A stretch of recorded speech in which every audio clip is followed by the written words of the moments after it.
Knowing how to store your work in the ceramics room is pretty essential, and it's something that you'll think about at the end of every class. First, I'm going to show you where you can find materials that you'll need. So we're in the ceramics studio, and the storage room is where a lot of the stuff you need will be, including, of course, your cubby. And if we turn over to the right when you walk in the door, you'll see several cubbies full of plastic bags.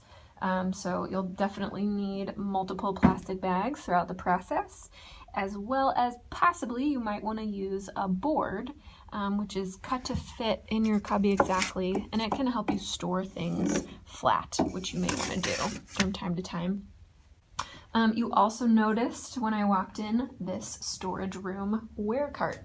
So this is where you can find either bisqueware or glazeware when it's come out of the kiln, either that first or second time. And it is not at its final resting place when it's on this ware cart. It should not be here for longer than a week or so. So as soon as you come in and see that something is there, you pick it up and you put it in your cubby for the next step. So at the end of each session, when you're done making your masterpiece, you want to put it in your cubby, but if you left it totally uncovered by plastic, it's going to dry out and get to bone dry, maybe before you're ready. So here's what you would do at the end of a class. First you would just consider, what stage do I want the clay to be at the next time I work with it? And if it's already at a really firm leather hard and you want to attach something else to it, you're going to want it to be softer the next time you work with it. So take a piece of paper towel and dunk it in water, bring it over to the sink. You want to wring it out so it's not dripping a lot, but that it's definitely drenched in water. And then you can take that paper towel and wrap up your work before putting it inside a plastic bag. And making sure that when you put it in your cubby, that the weight of the work is holding the bag closed, or you could get a rubber band to hold it closed.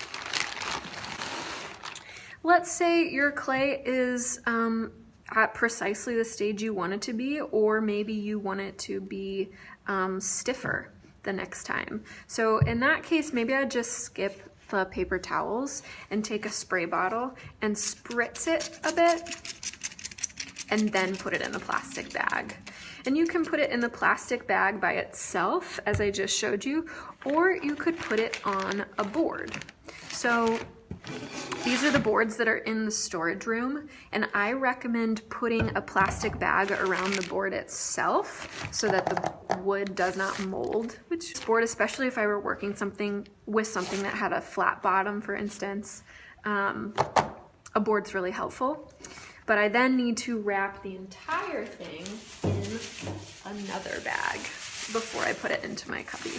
So board and artwork goes inside a larger bag.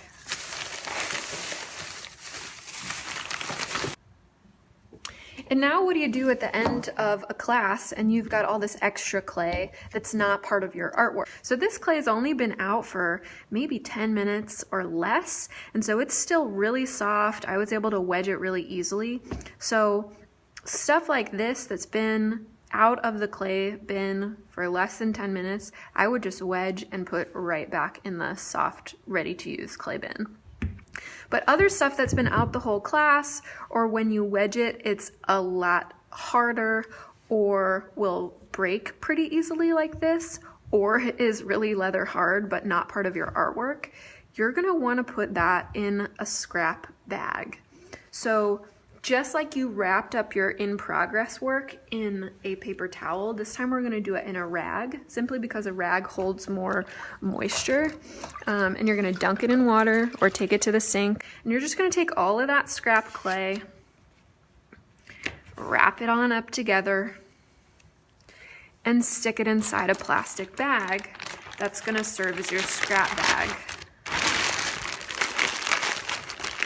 And overnight, it's gonna sit, and the moisture from the wet rag is going to be absorbed into the clay and make it soft again. So the stages can go back and forth to an extent. So here's a big scrap bag that I had going from a large work that I was working with. And it's been sitting now overnight. So let's say I come back the next day and I'm gonna realize that this clay is soft again. So I can take it out, I can wedge it, and I can work with it that day. Or at this point, now that it's soft, then I can put it back in the soft clay bin. And lastly, if you've got bone dry clay, here's what you're gonna do with it.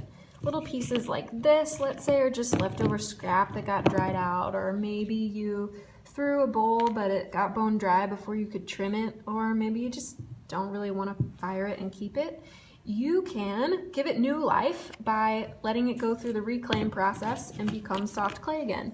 So we're going to take it over to the slaking bin, which is in the kiln room,